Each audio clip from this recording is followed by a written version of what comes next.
बिस्मिल्लाहिर्रहमानिर्रहीम। अस्सलाम वालेकुम स्टूडेंट्स, कैसे हैं स्टूडेंट्स? आप लोग उम्मीद करता हूँ खैरियत से होंगे।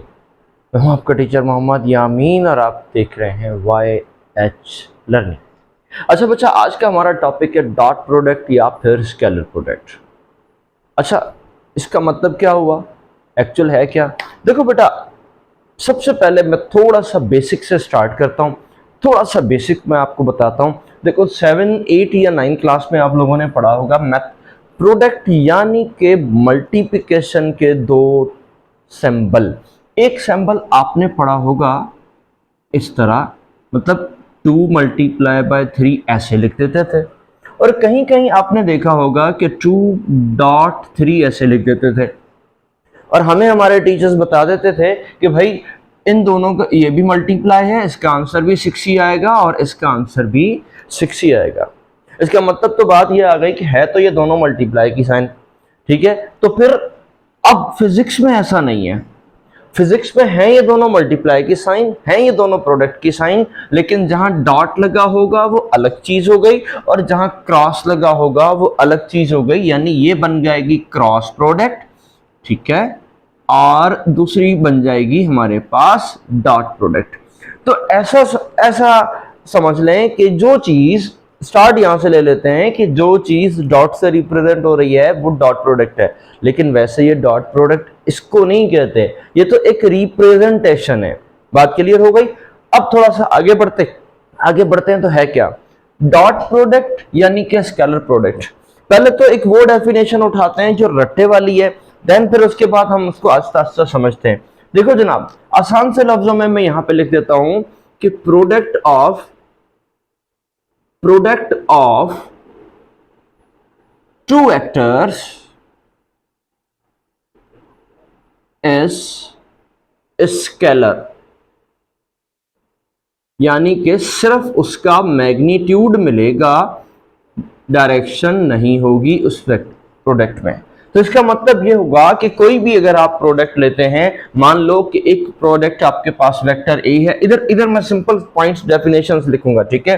मान लो कि आपके पास एक वेक्टर ए है, पॉइंट ए, और फिर दूसरा वेक्टर बी है, तो इसका जो रिजल्ट मिलेगा वो आपको क्या मिलेगा? स्केलर मिलेगा, ठीक है। आपको क्या मिलने वाला है? स्केलर मिलने वाला है। अब मैं यहां से स्टार्ट करता हूं और स्टार्ट करने के बाद आपको एक चीज समझाता हूं, तो मुझे थोड़ा सा टाइम यहां पे दे दे, मैं इसको इरेज कर दूं, ठीक है जी। पॉइंट ऐसा समझ लें कि आपके पास दो वेक्टर्स हैं,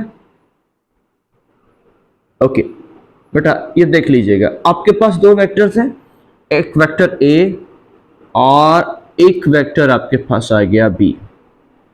अब मैं अगर आपसे ये पूछूं कि क्या ये बी वेक्टर ए की डायरेक्शन में है, तो आप कहेंगे नहीं सर।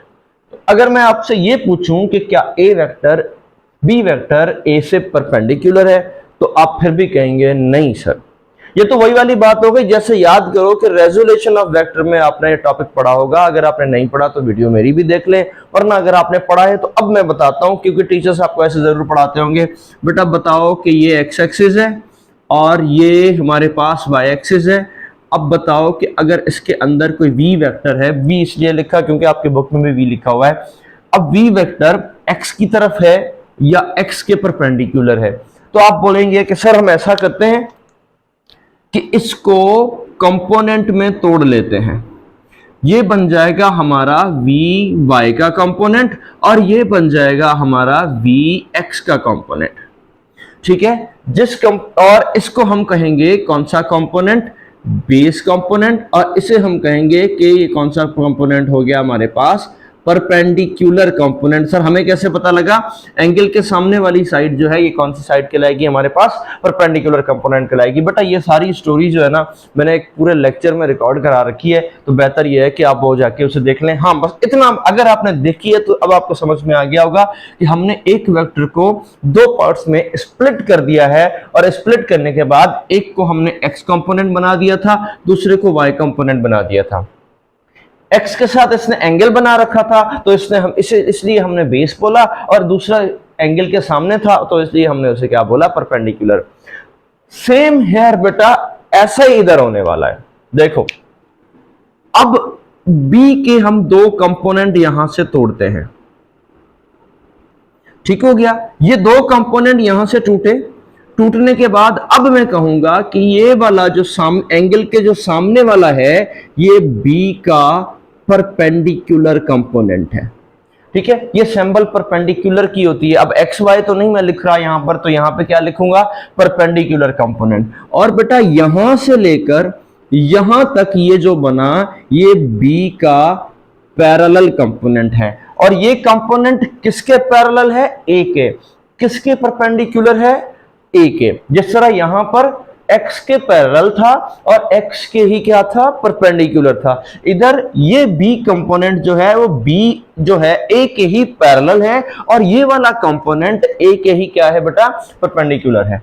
अब इस टास्क में ऐसा करते हैं कि पैरेलल है तो पैरेलल के लिए हम लगाते हैं b parallel is equals to b cos theta और परपेंडिकुलर के लिए लगाएंगे b sin थीटा। ये आपको यहां पर इस वाले पैटर्न में आपने पढ़ा होगा कि जब हम y के लिए साइन लगाते थे, x के लिए cos लगाते थे, तो फिर बाद में हमने ये पढ़ा था कि y इसलिए साइन लगाते हैं क्योंकि ये परपेंडिकुलर है इस कंडीशन में, और x इसलिए साइन cos लगाते हैं ताकि ये क्या है, पैरेलल है। तो बेटा यहां तक तो स्टोरी सामने आ गई कि हमने पैरेलल के लिए cos लगाया और परपेंडिकुलर के लिए साइन लगाया। इसका मतलब ये कौन सी की बात कर रहा हूं मैं, इधर से लेकर इधर तक ये बन गया b cos थीटा और इधर से लेकर इधर तक ये बन गया b sin थीटा। अब बेटा डॉट प्रोडक्ट में जो रिक्वायरमेंट है ना आपकी, वो पता क्या है कि आपने किसी एक वेक्टर को किसी दूसरे वेक्टर के पैरेलल कंपोनेंट से मल्टीप्लाई करना है। मैं सीधा मल्टीप्लाई बोलता हूं, किसी एक वेक्टर को। अब एक वेक्टर कौन सा है, a, ठीक है। तो ऐसा बनता हूं कि मैं यहां पे लिखता हूं कि किसी एक वेक्टर को, ठीक है, किसी दूसरे वेक्टर के पैरेलल कंपोनेंट से मल्टीप्लाई करना है। तो परपेंडिकुलर कंपोनेंट भी है इसमें, इससे हमें नहीं करना, ये हमारे टास्क में नहीं है। टास्क में क्या है, सिंपल पैरेलल कंपोनेंट है। तो फिर ऐसा करते हैं कि इसको यहां से हटा दो, थोड़ी देर के लिए मैं क्रॉस लगा रहा हूं कि भाई ये हमारे काम का नहीं है। ऐसा नहीं है नहीं, मगर ये हमारे काम का नहीं है। तो ऐसा करते हैं कि किसी एक वेक्टर को किसी दूसरे वेक्टर के पैरेलल कंपोनेंट पे, एक वेक्टर तो मैंने लिख दिया, तो दूसरा वेक्टर क्या बन गया मेरे पास, पैरेलल ये वाला। तो ये मैं लिखूंगा कैसे, b, आपको भी नजर आ रहा होगा कि इस पैरेलल कंपोनेंट का क्या निशानी है, b cos थीटा। किसी एक वेक्टर यानी a, फिर दूसरी कहानी आ गई कौन सा, पैरेलल कंपोनेंट, तो मैंने क्या लिख दिया, b cos थीटा। इसका मतलब ये बन जाएगा मेरे पास a cos को मैं हटा के अगर वेक्टर की फॉर्म में लिखूंगा ना बेटा, तो ये बन जाएगा a डॉट b। ये मैग्नीट्यूड का फॉर्म है बेटा, cos हटाएंगे, सिंपल रिप्रेजेंट करेंगे तो डॉट लगा देंगे। तो अब समझ आया ये डॉट क्यों लगता है, ठीक है जी। हाँ, अब मैं आपको सिंपल स्टोरी बता देता हूं ये डॉट कैसे लगा। देखो एक्चुअल में डॉट कुछ नहीं है, डॉट एक निशानी है, ठीक है, जो कि रिप्रेजेंट करता है, मैं यहां पर लिख भी देता हूं कि डॉट सिंबल है, symbol which represent scalar product. Actual में ये प्रोडक्ट कौन सी है, स्केलर प्रोडक्ट है।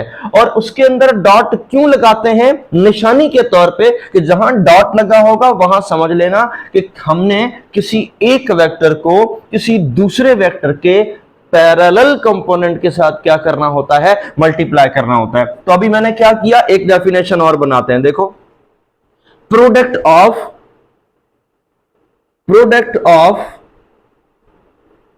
वेक्टर ए, ठीक है, विथ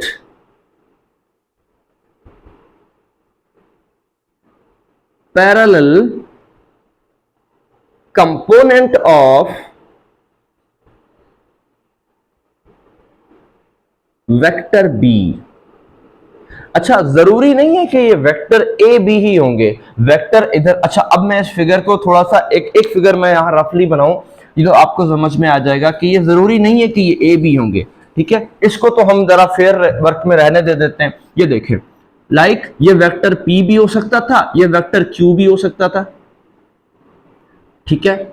तो मैं यूं भी कह सकता था कि क्यू को पी की डायरेक्शन में मेजर करेंगे, ठीक है। फिर मैं ऐसा भी कह सकता था कि ये वेक्टर मेरा डी है और ये वेक्टर मेरा जो है वो एफ है, तो force in the direction of displacement work done बन गया, ठीक है ना। Force in the direction of the displacement, ये क्या बन गया मेरे पास, वर्क डन बन गया। तो इसका मतलब क्या बना कि एफ डी या क्यू पी या बी ए, ये सारे के सारे क्या कहलाते हैं कि किसी एक वेक्टर को किसी दूसरे वेक्टर की डायरेक्शन में मल्टीप्लाई करना। बात समझ आई? किसी एक वेक्टर को किसी दूसरे वेक्टर की डायरेक्शन में मल्टीप्लाई करना, यानी ऐसा समझ लो वेक्टर बी को, पहले जो मैंने जुमला कहा था वो क्या कहा था, पहले ये कहा था कि वेक्टर बी को, ए को वेक्टर बी के पैरेलल कंपोनेंट से करना। पैरेलल कंपोनेंट वही होता है ना जो सेम डायरेक्शन में होता है। तो अब ऐसा बोलता हूं कि वेक्टर बी को वेक्टर ए की डायरेक्शन में मल्टीप्लाई करना, तो ऐसा यूं ये भी लिखा जा सकता है। एक और डायरेक्शन बन गई, product of vector be in the direction of, अच्छा इन द डायरेक्शन ऑफ भी लिख सकते हैं, एक लफ्ज और भी लिखूंगा, इन द डायरेक्शन ऑफ, या फिर एक जुमला में यहां एक सिंपल लिखता हूं अलोंग, तब भी एक ही बात हो जाएगी, in the direction of vector B, sorry vector A, vector B को कर रहे हैं ना हम, वेक्टर बी को हम कर रहे हैं किसकी डायरेक्शन में कर रहे हैं हम, ये रहा वेक्टर बी को हम कर रहे हैं किसकी डायरेक्शन में, वेक्टर ए की डायरेक्शन में कर रहे हैं, ठीक हो गया। ये बन गया हमारे पास क्या जनाब, पैरेलल कंपोनेंट के लिए छोटी सी एक डेफिनेशन बन गई। अब ये तो बन गई बी और ए के लिए, जर्नल बनाना है, ठीक है, जर्नली बनाना है। तो ऐसा लिखते हैं कि हम यूं भी तो डेफिनेशन बना सकते हैं कि प्रोडक्ट ऑफ वेक्टर या product of one vector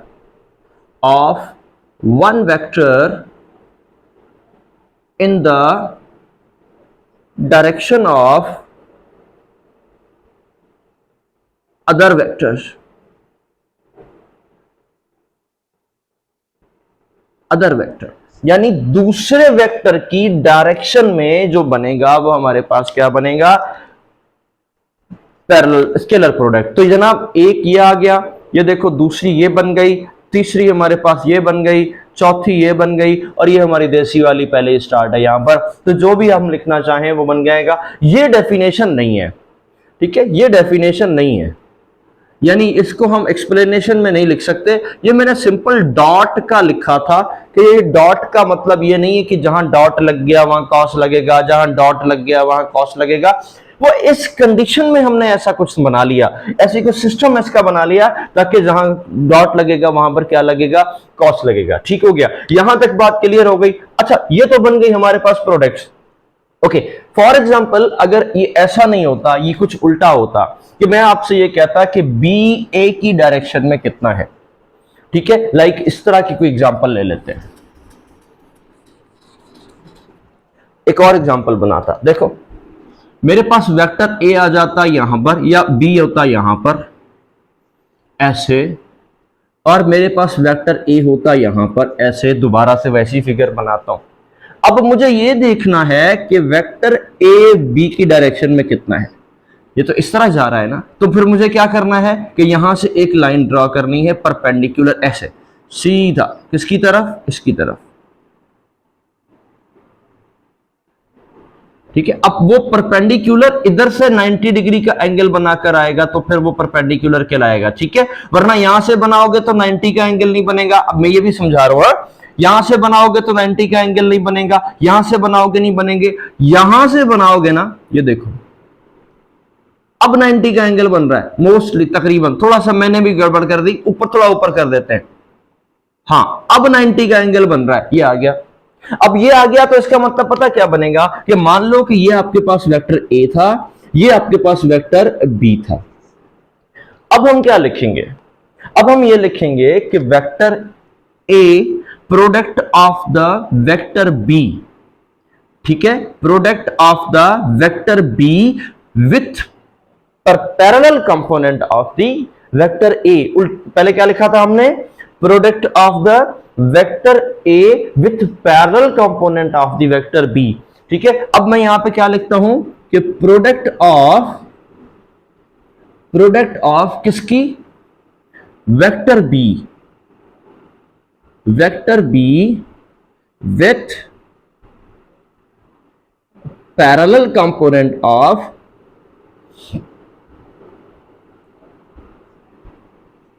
vector A. तो बात तो एक ही हो गई, या उस वेक्टर को उसकी डायरेक्शन में मल्टीप्लाई करो या इस वेक्टर को उसकी डायरेक्शन में मल्टीप्लाई करो, दोनों कंडीशन में ये क्या कहलाएगा जनाब, पैरेलल कंपोनेंट कहलाएगा। ठीक है, अब सबसे पहली बात तो ये करते हैं कि हम कि कौन कौन सी कुछ कुछ खास बातें हम यहां पे डिस्कस करते हैं। जनाब पहली खास बात हमारे पास क्या है, देखो मैंने टेढ़ी सी लाइन लगा दी है। पहली खास बात हमारे पास क्या है, पहली खास बात यह है कि हमारे पास, स्टार्ट लेते हैं यहां से कि इसके कुछ करेक्टर्स डिस्कस कर लेते हैं, करेक्टरिस्टिक्स डिस्कस कर लेते हैं। सबसे पहला करेक्टर कौन सा है जनाब, commutative law. Commutative law, commutative law का क्या मतलब है इसको मैं बता देता हूं। मतलब ये कि अगर, और यही सामने कम्यूटेटिव लॉ ही बना रखा है, मैंने पहले ही बनाया था कि बेटा A dot B is equals to B dot A, यानी ए को बी के साथ डॉट करेंगे या बी को ए के साथ डॉट करेंगे तो इन दोनों का आंसर हमारे पास सेम आएगा। अगेन रिपीट करता हूं, ए को बी के साथ डॉट करो और बी को ए के साथ डॉट करो तो ऑटोमेटिकली हमारे पास आंसर सेम आएगा, बिकॉज मल्टीप्लिकेशन है एंड दूसरा स्केलर है। रिजल्ट क्या निकल रहा है हमारे पास, स्केलर है। स्केलर है तो इसका मतलब डायरेक्शन का कोई मसला हमारे पास नहीं हो सकता। आगे बढ़ो, सेकंड अटेम्प्ट करते हैं। सेल्फ प्रोडक्ट, सेल्फ प्रोडक्ट का क्या मतलब हुआ जनाब, सेल्फ प्रोडक्ट का मतलब है कि अगर एक दो जैसे वेक्टर हमारे पास मौजूद हो, मैं अब इसको मिटा रहा हूं क्योंकि मैं अपनी जगह को थोड़ा सा सेव करूंगा ताकि हमारे पास एक ही बोर्ड पे सब कुछ आता है ना, तो वो ज्यादा मजेदार रहेगा। सेल्फ प्रोडक्ट का मतलब क्या होता है कि देखो अगर हमारे पास दो वेक्टर है, लाइक ये एक वेक्टर ये है, ए को ए के साथ ही मल्टीप्लाई करते हैं तो हमारे पास वो क्या कहलाएगा, सेल्फ प्रोडक्ट। मतलब कैसे, ए वेक्टर को ए के साथ मल्टीप्लाई कर दें, यानी ए वेक्टर है इसी को इसी के साथ मल्टीप्लाई कर दें तो ये क्या कहलाएगा हमारे पास, सेल्फ प्रोडक्ट। और उसका आंसर हमारे पास क्या बनेगा मैं आपको बता दूं, देखो ए डॉट बी होता है, ठीक है, तो ए डॉट बी होता है तो ये आंसर निकलता है इसका ए बी कॉस थीटा। अब मैं सेल्फ प्रोडक्ट करूंगा तो क्या बनेगा मेरे पास, देखना जरा गौर से, ए डॉट बी, अब मैं पूरा नहीं लिखता, सिंपल ऐसा लिखता हूं, ए बी की जगह भी ए आ जाएगा क्योंकि बी सेल्फ प्रोडक्ट है ना, यानी उसी वेक्टर को उसी से मल्टीप्लाई करते हैं तो ये आपके पास क्या हो जाएगा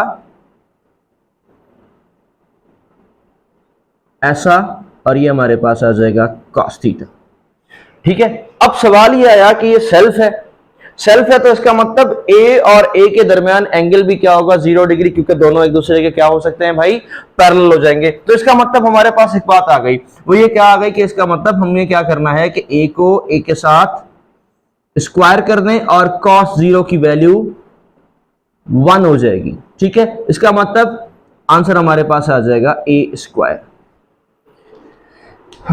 बेटा गड़बड़ कर रहा है, ठीक है 19 मिनट हो गए, ठीक है अभी ऐसे इसी से कर दें।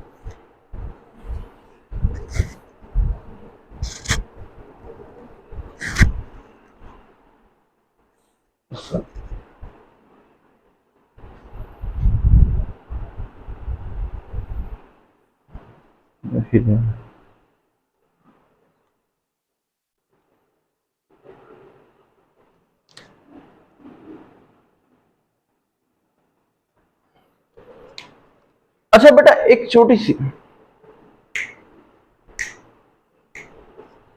अच्छा बेटा एक छोटी सी चीज मैं आपको बता दूं, यहां पे थोड़ा सा मैं पहले लिख रहा हूं, लिख के फटाफट मैं मिटाऊंगा भी। और वो क्या होगा देखो जरा, स्टार्ट करते हैं कुछ वैल्यूज। cos 0 उसकी वैल्यू होती है 1, ठीक है। अब कुछ वैल्यूज ऐसी हैं जो मैं तुम्हें याद कराऊंगा, ठीक है। 0 में 90 को ऐड करो, यानी 0 प्लस 90 तो आंसर आएगा 90। अब cos 90 की वैल्यू अगर ये मैक्सिमम है तो 90 के बाद इसका आंसर मिनिमम हो जाएगा।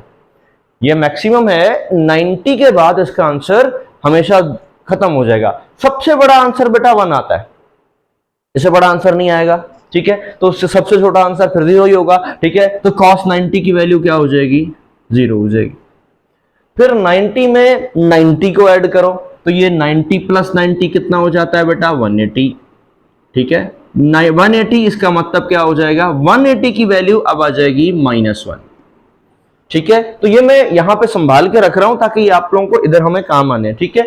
फिर उसके बाद आ जाते हैं 180 में फिर से 90 ऐड करो, यह बन जाएगा 270, आंसर हो जाएगा फिर 0। पहले मैक्सिमम फिर मिनिमम फिर मैक्सिमम फिर मिनिमम, फिर 90 ऐड करो तो ये हो जाएगा cos 360, फिर आंसर 1 आ जाएगा। अच्छा ऐसा आंसर जो है एक नंबर मैं खुद से ले रहा हूं, वो क्या होगा, जो कि है cos 60।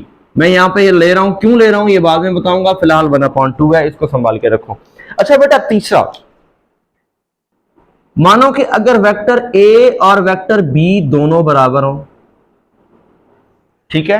वेक्टर ए और वेक्टर बी जो है वो दोनों हमारे पास क्या होंगे, बराबर होंगे। एक मिनट में पहले देखूं आ भी रहा है कि नहीं आ रहा, हाँ एक तो आ जाएगा, ठीक है ठीक है ठीक है ठीक है। वेक्टर ए और वेक्टर बी दोनों बराबर होंगे।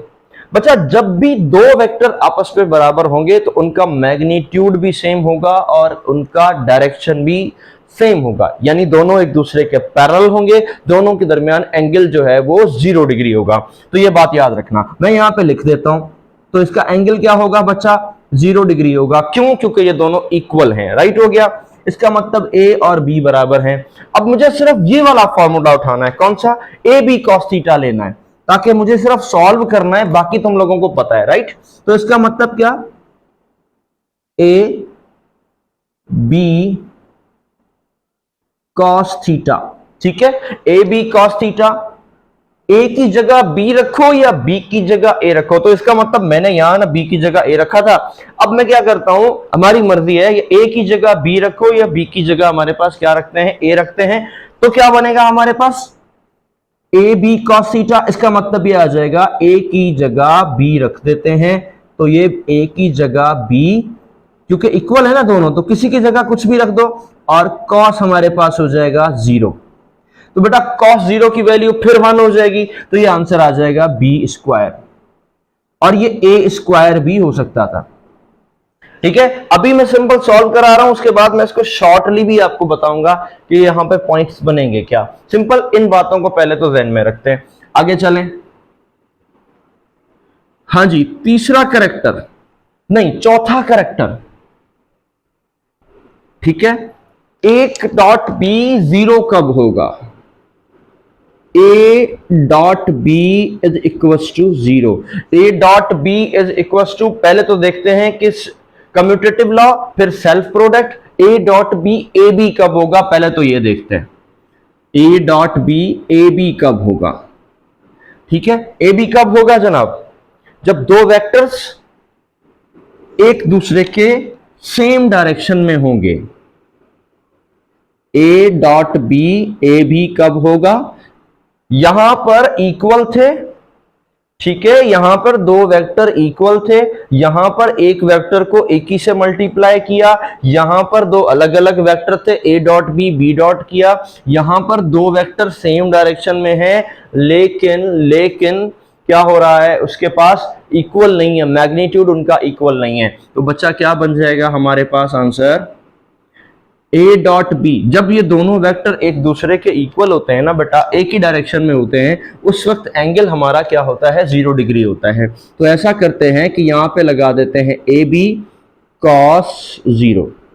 अब a की जगह b या b की जगह a नहीं लिख सकते क्योंकि दोनों का मैग्नीट्यूड अलग है, तो दोनों को मल्टीप्लाई करो, आंसर आएगा हमारे पास a b, बट cos 0 की वैल्यू 1 हो जाएगी, तो ये हो जाएगा 1, तो आंसर आ जाएगा मेरे पास a b। एक स्टेप थोड़ा सा मैंने जानबूझ के बढ़ा दिया, a b साथ में आ जाएगा 1, आंसर आ जाएगा मेरे पास a b। ठीक है, ये होगा 4। अब आ जाते हैं 5वें पे, a डॉट b 0 भी करना है। ठीक है, a डॉट b का आंसर 0 कब आ सकता है, यह भी सोचने की बात है। बिल्कुल आ सकता है, अगर दो वेक्टर एक दूसरे के परपेंडिकुलर होते हैं तो क्या होगा जरा देखना। देखो भाई, ये आ गया मेरे पास एक वेक्टर, पता नहीं कौन सा है, और ये आ गया मेरे पास दूसरा वेक्टर, पता नहीं कौन सा है। इसे कह देता हूं a और इसे कह देता हूं b। इनके दरमियान एंगल है 90 डिग्री, परपेंडिकुलर है तो 90 डिग्री होगा। अब यहां सॉल्व कर लो तो ये बन जाएगा क्या, a b साइन 90। ठीक है, तो a b साइन 90 की वैल्यू बेटा 0 होती है, सॉल्व करके देख लेना, मैंने ऊपर लिख भी रखी है, जरा ये भी देख लो। साइन 90 की वैल्यू हो गई 0, दोनों नंबर 0 से मल्टीप्लाई होंगे तो ये 0 हो जाएगा। इसका मतलब a डॉट b, जब दो वेक्टर एक दूसरे के परपेंडिकुलर होंगे तो a डॉट b का जनाब आंसर क्या आएगा, 0 आएगा। जब दो वेक्टर एक दूसरे के पैरेलल होंगे तो उस वक्त उनका आंसर क्या आएगा, ए बी आएगा। और ये आंसर क्या कहलाता है, मैक्सिमम आंसर कहलाता है। और ये आंसर क्या कहलाता है जनाब, मिनिमम आंसर कहलाता है। ठीक हो गई, ओके। ए डॉट बी बराबर होना चाहिए किसके, छठा, ए डॉट बी इक्वल होना चाहिए किसके, माइनस ए बी के, माइनस ए बी के। आंसर आए ए बी ही आए, ये वाला आंसर आए, लेकिन अब माइनस में आए। तो क्या करते हैं, ऐसा करते हैं, आपके सामने फिगर बनाता हूं तो आपको समझ आएगा। देखो, इस वेक्टर को ऐसा कर देते हैं, इस वेक्टर को ऐसा कर देते हैं।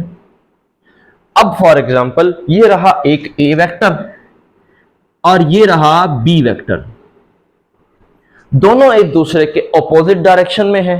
ऑपोजिट डायरेक्शन है तो एंगल 180 का होगा। तो अगर 180 होता है तो क्या होता है बेटा, याद रखना, ये अपने पास नोट कर लो, अपोजिट डायरेक्शन में हमेशा एंगल क्या होता है, 180 होता है। तो हम क्या करते हैं कि A B cos, direct angle रख रहा हूं ताकि तुम्हारी अब प्रैक्टिस हो गई है, ए बी कॉस 180। ठीक है, अब कॉस 180 की वैल्यू हमारे पास क्या बनेगी बेटा, ए बी कॉस 180। कॉस 180 की वैल्यू, एक सेकेंड, कॉस 180 की वैल्यू बेटा -1, ऊपर देख लो लिख रखी है। तो माइनस जब इनसे मल्टीप्लाई होगा तो ये आ जाएगा माइनस ए बी। ठीक हो गया जी, यहां तक बात क्लियर हो गई। मैं देखूं अब कहीं जगह बनाऊं। अच्छा, अब हमारे पास एक चीज और है कि मिसाल के तौर पे हमारे पास दो वेक्टर्स की, यानी product of two vectors is half of maximum. Maximum का आधा होना चाहिए। तो कैसे होगा जरा देखते हैं। मिसाल के तौर पे ये दो वेक्टर हैं, एक वेक्टर ये आ गया, इसे क्या कहते हैं वेक्टर ए, इसे वेक्टर ये आ गया, इसे कहते हैं वेक्टर बी। और अगर इनके दरमियान एंगल हो 60 डिग्री का, ठीक है, तो अब क्या बनेगा, सॉल्व करके चेक करो। देखो हमारे पास क्या बनेगा, ए बी कॉस 60, राइट। अब कॉस 60 की वैल्यू बचा होती है 1/2। इसका मतलब ये क्या बन जाएगा, ए बी और कॉस 60 की जगह 1/2। तो ये आंसर बन जाएगा हमारे पास ए बी डिवाइडेड बाय 2। यानी जो मैक्सिमम आंसर आना था ना ए बी, उसका हाफ बनेगा कहां पर, एंगल 60 पर। अब आ जाते हैं बेटा एक चीज और, हमारे पास कुछ यूनिट वेक्टर्स थे।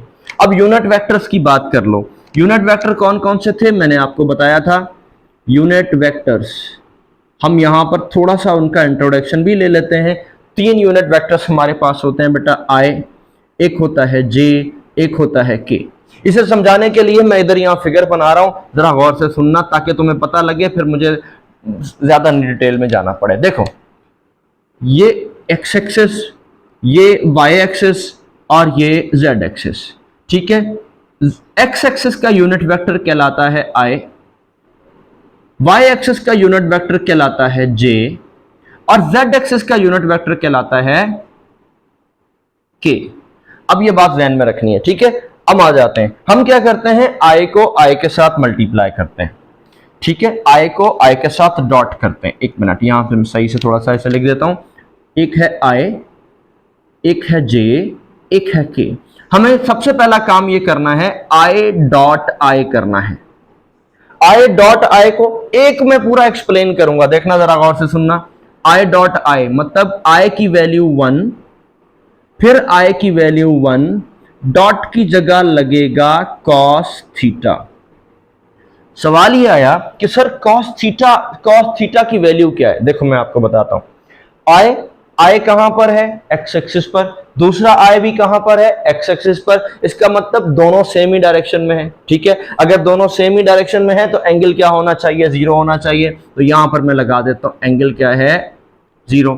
तो इसका मतलब क्या हुआ, 1 मल्टीप्लाई बाय 1, 1 इंटू 1, ठीक है। तो ये आ जाएगा 1.1.1 मल्टीप्लाई। अब तो मल्टीप्लाई भी लिख सकते हैं ना हम, 1 1 1, आंसर आएगा 1। आई डॉट आई की वैल्यू क्या आ गई जनाब, 1, ठीक है। साथ में मैं यहां लिखता भी जा रहा हूं शॉर्ट, आई डॉट आई, ताकि ना आपको याद रहे, इज इक्वल्स टू 1, ठीक है। फिर आ जाते हैं जे डॉट जे। अगेन जे, अब मैं कैप भी नहीं लगा रहा, थोड़ा जल्दी इसमें, 1, फिर आ गया 1। अच्छा जे डॉट जे, ये भी जे है, ये भी जे है, ये भी वाई एक्सिस पर, ये भी वाई एक्सिस पर। इसका मतलब फिर दोनों सेम डायरेक्शन में, तो फिर से एंगल क्या बनेगा मेरे पास बेटा, cos 0, ठीक है। 1 मल्टीप्लाई बाय 1, cos 0 की वैल्यू 1, तो इसलिए लिखा, आंसर क्या आएगा 1। तो एक बात ध्यान में आ गई कि जे डॉट जे भी किसके बराबर होता है, 1 के बराबर होता है। अब आ जाते हैं के डॉट के पे, के की वैल्यू 1, फिर आंसर 1, फिर आ गया cos, फिर आ जाते हैं, एक मिनट, दोनों z एक्सिस पे, के एक भी z एक्सिस पे, दूसरे वाला भी z एक्सिस पे, तो क्या बनेगा हमारे पास, एंगल फिर से 0 डिग्री। तो इसका मतलब आ जाएगा cos 0 इज इक्वल टू, हमारे पास क्या आ जाएगा, 1 multiply by 1 multiply by 1, answer फिर 1, ठीक है। ओके बेटा, अब थोड़ा चेंज करते हैं, अब करते हैं हम क्या, I dot J, I dot J, पहले आई डॉट आई था, अब I dot J. I dot J, आई की वैल्यू तो है भाई 1, ठीक है। जे की वैल्यू भी क्या हो गई सर, 1, ये भी सही है। अब सवाल ये आया कि अब एंगल क्या होगा, अब कॉस के बाद अब एंगल क्या होगा। तो यहां पे देखो ना, एक है आई पर, दूसरा है जे पर। आई और जे दोनों एक दूसरे के परपेंडिकुलर होते हैं। अगर परपेंडिकुलर होते हैं तो ये बन जाएगा एंगल 90 डिग्री, ठीक है। 1 फिर 1, लेकिन cos 90 की वैल्यू 0 होती है, तो इसका मतलब बन गया 0, आंसर आ जाएगा 0। क्या कहते हो, अब बात समझ में आ गई। फिर अब हमने करना है, ऐसा करते हैं, जे डॉट के कर लेते हैं, जे को के के साथ मल्टीप्लाई करके देख लेते हैं, डॉट यानी, अब क्या बनेगा, जे की वैल्यू 1, फिर आंसर 1, फिर cos। अब एंगल ढूंढो, एक जे पर एक के पर, जे और के दोनों पर एक दूसरे के 90 डिग्री, तो आंसर क्या आ जाएगा 90। तो इसका मतलब 1 मल्टीप्लाई बाय 1, cos 90 की वैल्यू फिर 0, आंसर आ गया फिर 0।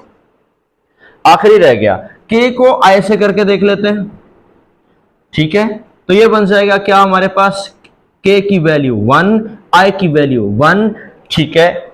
ये रहा के, ये रहा आई, फिर 90, तो ऑटोमेटिकली आंसर क्या बनेगा, cos 90, answer 1 1 multiply by 0, answer फिर 0। तो I dot I is 1, J dot J 1, k dot के 1, फिर i dot J 0, j dot के 0, k डॉट i 0। ये मैंने शॉर्ट फॉर्म में लिख दिया। डॉट प्रोडक्ट में शॉर्ट ट्रिक समझ लो कि अगर सारे एक जैसे हैं तो ये सारे क्या कहलाएंगे, 1 1 हो जाएंगे, और अगर अलग अलग हैं तो इनका एंगल हमारे पास क्या बन जाएगा, इनका आंसर हमारे पास 0 आएगा। इतनी बात, ये कई दफा क्वेश्चंस में, न्यूमेरिकल्स में, इवन MDCAT के न्यूमेरिकल्स में यार जरूर आते हैं, और ECAT में भी बहुत जरूर आते हैं, यानी एंट्री में ये बड़ा तगड़ा और तगड़ी चीज है ना। तो इस बात को जरा आपने खोपड़ी में, जहन में घुमा के रख लेना है, ताकि ऐसा नहीं हो कि तुम लोग भूल जाओ। अब यूनिट वेक्टर की डायरेक्शन में हमें दो वेक्टर को मल्टीप्लाई करना है, लेकिन उसके लिए ना अब मुझे ये, मैं थोड़ा सा ये वाली साइड मिटा रहा हूं, अगर आप लिख रहे हो तो पॉज मार लेना, ठीक है। ओके, इसको मैं मिटा रहा हूं बेटा। अब हमें दो वेक्टर्स चाहिए, लाइक हमारे पास दो वेक्टर्स हैं, पहले से बहुत देर से हम दो दो की बातें कर रहे हैं, तो अब भी एक देख लेते हैं। मानो हमारे पास एक वेक्टर है a, अब वो है AXI plus AYJ plus AZK। ये आ गया यूनिट्स की फॉर्म में ना। दूसरा वेक्टर भी आ गया हमारे पास BXI BYJ BZK। इनको मल्टीप्लाई करना है और आंसर निकालना है। बुक में आंसर है, लेकिन मैं थोड़ा सा डिटेल में जाके निकालूंगा ताकि पता लगे कि वो आंसर जो नीचे लिख रखा है ना वो आया कैसे। ठीक है, हमें ना देसी वाली मैथमेटिक्स यूज करनी है। ठीक है, देसी वाली मैथमेटिक्स मतलब क्या कि हमें करना है A डॉट B करना है। सही है, A डॉट B करना है, तो इसका मतलब पता क्या होगा, इसका मतलब ये होगा कि एक ब्रैकेट को दूसरी ब्रैकेट से मल्टीप्लाई करना है। और आपको शायद याद होगा कि कैसे करते हैं, एक एलिमेंट लेते हैं और सब एलिमेंट से मल्टीप्लाई करते हैं, फिर दूसरा लेते हैं, फिर सबसे करते हैं, फिर तीसरा लेते हैं, फिर सबसे करते हैं। हम भी करके देखते हैं। पहले एक एलिमेंट ले लेते हैं, कौन सा, AXI, इसको सबसे मल्टीप्लाई करते हैं। ठीक है, AXI, ठीक है, मैं भी यहां पे कर लेता हूं AX मल्टीप्लाई बाय, ठीक है, AXI और फिर BXI, ऐसा करते हैं, राइट।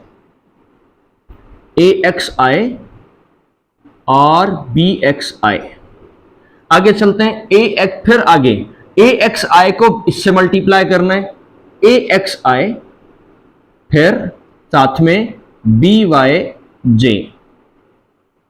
ठीक है। तीसरा AXI BZK, AXI साथ में BZK, इससे मल्टीप्लाई करना है। बेटा AXI निपट गया, आगे चलो।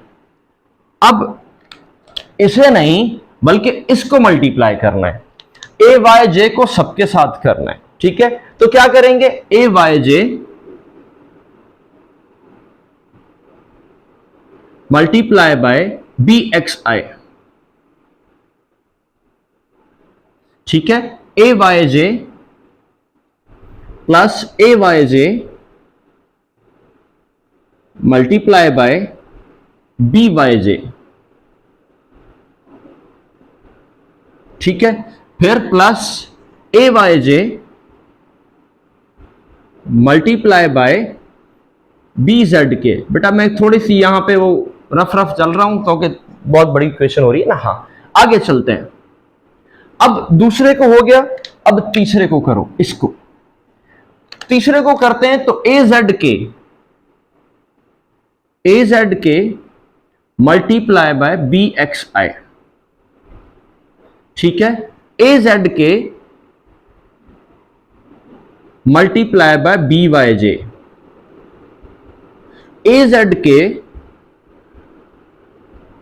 Multiply by BZK।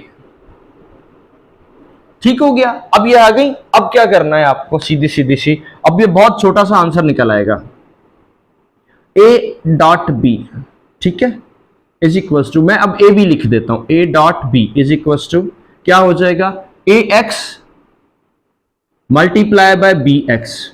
I dot I की वैल्यू होती है 1, I इंटू I 1, तो हम 1 नहीं लिख रहे, सही है। आगे चलते हैं, AX BY, ठीक है, आई और जे का आंसर आता है 0। ये देखो यहां से बताता भी जा रहा हूं, आई और जे का आंसर क्या आएगा 0। इसका मतलब ये वैल्यू खत्म, ये नहीं लिखेंगे। आई और जेड का के का आंसर क्या आता है, ये देखो लिखा हुआ आई और के, इसका आंसर भी क्या है 0, ये भी नहीं लिखेंगे।